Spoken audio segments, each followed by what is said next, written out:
Hello everyone. इस video में हम लोग क्लास 10th के विज्ञान के पहले चैप्टर रासायनिक अभिक्रियाएं एवं समीकरण के ऑब्जेक्टिव क्वेश्चन को डिस्कस करेंगे।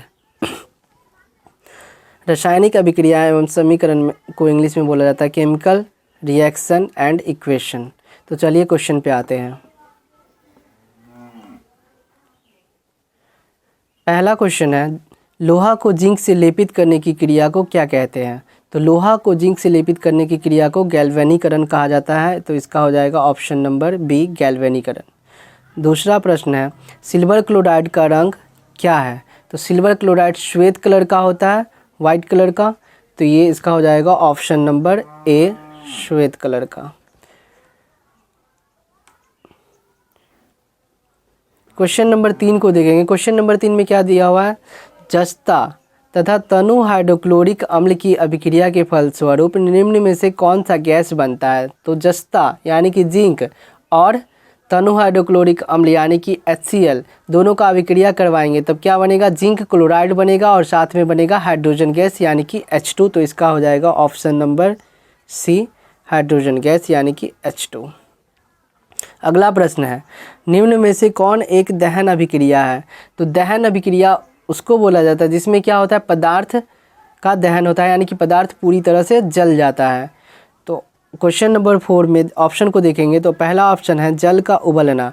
यहाँ पे जल जल नहीं सकता, ये उबल रहा है, तो ये क्या है? एक दहन अभिक्रिया नहीं है। ऑप्शन नंबर बी है मोम का पिघलना।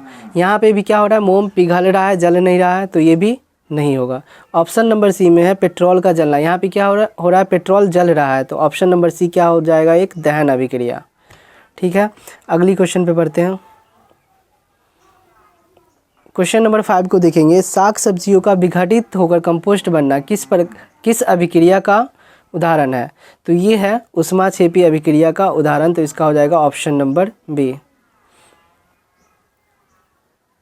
क्वेश्चन नंबर 6 को देखेंगे। इसमें क्या है? निम्न में से कौन सा उत्पाद लेड नाइट्रेट को गर्म करने पर प्राप्त होता है? तो जब हम लोग लेड नाइट्रेट को गर्म करेंगे तब हमें मिलता है क्या?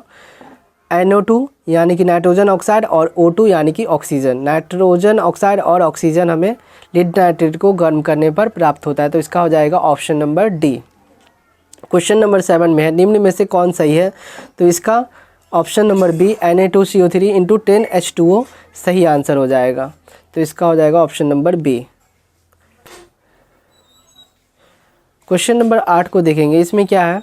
निम्नलिखित अभिक्रियाओं में अपघटन की अभिक्रिया कौन है? तो अपघटन की अभिक्रिया उसको बोला जाता है जिसमें क्या होता है? एक अभिकारक टूटकर अभिकारक किसको बोला जाता है? तो अभिकारक उसको बोला जाता है जो रासायनिक अभिक्रिया में भाग लेता है, और जो रासायनिक अभिक्रिया में बनता है तो उसे उत्पाद कहा जाता है। ठीक है, तो यहाँ पे पूछ रहा है कि अपघटन अभिक्रिया कौन है? तो अपघटन अभिक्रिया में होता है कि क्या होता है? अभिकारक एक रहेगा लेकिन वो टूटकर दो उत्पाद में बदल जाएगा। तो ऐसा किस में दिखाई दे रहा है? ऑप्शन नंबर सी को देखिए। इसमें क्या है? एक अभिकारक है लेकिन उत्पाद कितना है? 2 है, यानी कि एक अभिकारक टूटकर 2 उत्पाद में बदल गया। तो ये क्या है? एक अपघटन अभिक्रिया। क्वेश्चन नंबर 9 को देखेंगे। यहाँ Fe2O3 + 2Al अभिक्रिया करके बनाता है Al2O3 + 2Fe। दी गई अभिक्रिया किस प्रकार की है? तो इसमें बताना कि ये किस प्रकार की अभिक्रिया है। तो इसमें स्पष्ट दिखाई दे रहा है क्या है?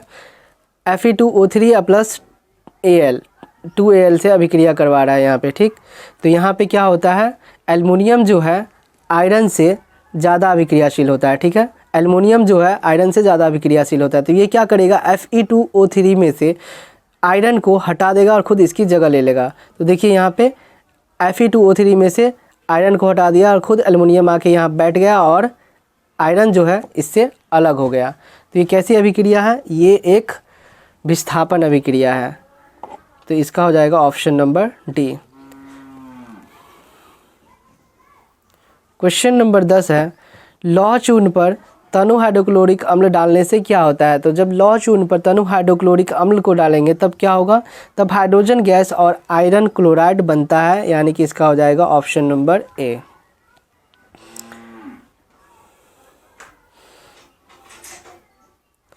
अगला क्वेश्चन है, श्वसन किस प्रकार की अभिक्रिया है? तो श्वसन एक उपचयन अभिक्रिया है। तो इसका हो जाएगा ऑप्शन नंबर ए। अगला प्रश्न, CuO+H2 अभिक्रिया करके बना था Cu+H2O, तो किस प्रकार की अभिक्रिया है ये बताना है। तो देखिए यहाँ पे क्या क्या हो रहा है, Cu में जो Cu से ऑक्सीजन का ह्रास हो रहा है। यहाँ देखो, यहाँ Cu से ऑक्सीजन का ह्रास हो गया, तो ये क्या हो गया, ये हो गया अपक्षयन अभिक्रिया। और यहाँ पे हाइड्रोजन के साथ ऑक्सीजन जुड़ा है, यहाँ पे ऑक्सीजन का योग हो रहा है। तो जब ये क्या हो जाएगा तब उपचयन अभिक्रिया, और ये हो जाएगा अपचयन अभिक्रिया। तो जब किसी अभिक्रिया में उपचयन और अपचयन दोनों होता है तब वो कहलाता है रेडॉक्स अभिक्रिया। तो ऑप्शन नंबर डी इसका आंसर हो जाएगा।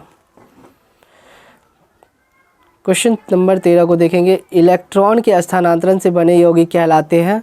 तो इलेक्ट्रॉन से स्थानांतरण से जो यौगिक बनता है उसको हम लोग विद्युत संयोजी कहते हैं। तो ऑप्शन नंबर बी इसका सही आंसर हो जाएगा। क्वेश्चन नंबर 14, नीचे दी गई अभिक्रिया में कौन सा कथन सही है। तो यहाँ पे क्या हो रहा है, Cu के साथ ऑक्सीजन जुड़ रहा है, तो यहाँ पे क्या होगा, कॉपर का ऑक्सीकरण हो रहा है, क्योंकि Cu में ऑक्सीजन का योग हो रहा है तो कॉपर का ऑक्सीकरण हो रहा है। अगर यहाँ पे उपचयन होता तो ऑक्सीकरण नहीं होता तो हम लोग उपचयन को टिक करते, ठीक है, क्योंकि किसी भी पदार्थ में ऑक्सीजन का योग होना उपचयन कहलाता है, या फिर उपचयन नहीं रहेगा तो ऑक्सीकरण भी रह सकता है। तो यहाँ पे ऑक्सीकरण है तो इसमें टिक लगाओगे। क्वेश्चन नंबर 15, निम्नलिखित समीकरण है। तो H2+Cl2, यहाँ पे दो अभिकारक है और मिलके बना रहा है एक उत्पाद, ठीक है। तो ऐसा अभिक्रिया कैसी अभिक्रिया होती है, जब दो अभिकारक मिलकर एक उत्पाद बनाते हैं। दो या दो से अधिक अभिकारक मिलकर जब एक उत्पाद बनाएगा तो वैसे अभिक्रिया को बोला जाता है संयोजन अभिक्रिया। तो ये है एक संयोजन अभिक्रिया, यानी कि ऑप्शन नंबर बी इसका सही आंसर हो जाएगा। क्वेश्चन नंबर 16 को देखेंगे, निम्नलिखित में से कौन द्विविस्थापन अभिक्रिया है।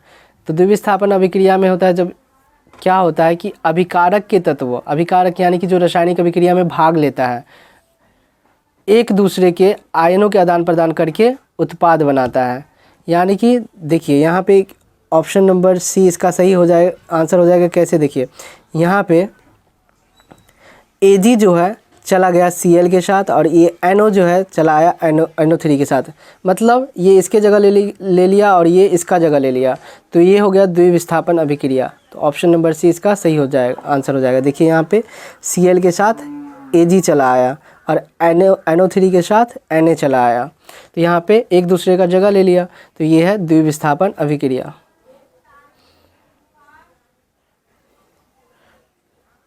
क्वेश्चन नंबर 17 को देखेंगे, निम्नलिखित अभिक्रियाओं में से कौन विस्थापन अभिक्रिया है। तो विस्थापन अभिक्रिया में क्या होता था, जो अधिक क्रियाशील तत्व है यानी कि अधिक अभिक्रियाशील तत्व है वो कम अभिक्रियाशील तत्वों को उसके यौगिक से विस्थापित कर लेगा और खुद उसको उसके जगह ले लेगा। जैसे यहाँ पे ऑप्शन नंबर सी में देखिए, Fe जो है Cu से यानी कॉपर से ज़्यादा अभिक्रियाशील होता है, तो ये क्या करेगा, Cu को SO4 से विस्थापित कर देगा और ख़ुद उसके जगह पे जाके बैठ जाएगा। तो देखिए यहाँ पे Fe SO4 के साथ Fe आ गया और Cu को यहाँ से अलग कर दिया, तो ऑप्शन नंबर सी इसका सही आंसर हो जाएगा। क्वेश्चन नंबर 18 को देखेंगे, अवक्षेपण अभिक्रिया से किस प्रकार का लवण प्राप्त होता है। तो अवक्षेपण अभिक्रिया से अविलय लवण प्राप्त होता है, तो ऑप्शन नंबर बी इसका सही आंसर हो जाएगा। क्वेश्चन नंबर 19 को देखेंगे, निम्नलिखित में से कौन एक अपघटन अभिक्रिया का उदाहरण नहीं है। तो इसमें बताना है कि अपघटन अभिक्रिया का उदाहरण नहीं है। तो अपघटन अभिक्रिया में क्या होता था, एक अभिकारक टूटकर दो या दो से अधिक उत्पाद में बदल जाता था, तो ऐसा किस में नहीं दिख रहा है। ऑप्शन नंबर सी में ये ऐसा नहीं दिख रहा है, यहाँ पे इसका उल्टा हो रहा है। क्या हो रहा है कि दो अभिकारक मिलकर एक उत्पाद बना रहा है, तो ये संयोजन अभिक्रिया का एग्जाम्पल है, अपघटन का नहीं है। तो ऑप्शन नंबर सी इसका सही आंसर हो जाएगा। क्वेश्चन नंबर 20 को देखेंगे, निम्नलिखित में से कौन एक रेडॉक्स अभिक्रिया। रेडॉक्स अभिक्रिया में क्या होगा, अपचयन और उपचयन दोनों होगा। अपचयन का मतलब वहाँ पे ऑक्सीजन का ह्रास होगा और उपचयन का मतलब वहाँ पे ऑक्सीजन का योग होगा। तो ऐसा किस में दिखाई दे रहा है, तो ऑप्शन नंबर सी में देखिए, यहाँ पे Ca के साथ ऑक्सीजन जुड़ा हुआ है, Ca के साथ यहाँ पे क्या है, ऑक्सीजन जुड़ा हुआ है, लेकिन यहाँ पे देखिए Ca से ऑक्सीजन अलग हो गया, मतलब ऑक्सीजन का ह्रास हो गया। तो यहाँ पे क्या हो गया, यहाँ पे हुआ अपचयन अभिक्रिया। फिर इसको देखिए ध्यान से, इसमें क्या हो रहा है, यहाँ पे हाइड्रोजन के साथ ऑक्सीजन नहीं है इस तरफ, लेकिन इस तरफ जाके हाइड्रोजन में ऑक्सीजन ऐड हो गया, तो यहाँ पे क्या हो गया, यहाँ पे उपचयन हो गया। तो जहाँ जिस अभिक्रिया में अपचयन और उपचयन दोनों होता है तो उसको बोला जाता है रेडॉक्स अभिक्रिया। तो इसका ऑप्शन नंबर सी सही आंसर हो जाएगा। ठीक है, तो ये था साइंस के पहले शिफ्टर रासायनिक अभिक्रियाएं एवं समीकरण का कुछ इम्पॉर्टेंट क्वेश्चन जो कि बहुत बार एग्जाम में पूछा गया है और पूछा भी जा सकता है, तो इसको अच्छे से देख लीजिएगा।